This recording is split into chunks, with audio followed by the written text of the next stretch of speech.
S இப்போ நம்ம எங்கே போயிட்டு இருக்கோம்னா பக்கீரபாடு போயிட்டு இருக்கிறோம். பக்கீரபாடு நிறைய மரங்களாக தான் இருக்கிறது. அங்கே பாருங்க குரங்கு. இங்கே பாருங்க வயசு குரங்கு குரங்கு.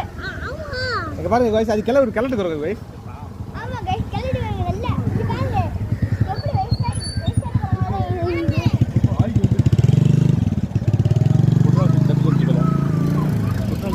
கைஸ் இங்கே ஃபோனை யாருமே நீட்டாதீங்க. கஷ்டப்பட்டு வீடியோ எடுக்கிறீங்க. ஏன்னா ஃபோன் குரங்க அப்பிட்டு போயிடு. ஓகேங்களா? யாருமே பண்ணாதீங்க. பாய் குரங்க. இங்கே நிறைய குரங்குலாம் இது. ஏன்னா இங்கே ஒரு நல்ல காடு மாதிரி நல்ல மரம் வச்சுக்கிறா. நம்ம சைட்லேருந்து மரமே இல்லை. இங்கே வைக்கிறப்ப போக முடியாத மரங்கள்லாம் வருது. மரத்தை வெட்டாதீங்க ஓகேங்களா? வர ஒருத்தவங்க தண்ணி தெளிச்சு விட்டாங்க. பாவம் தெரியாம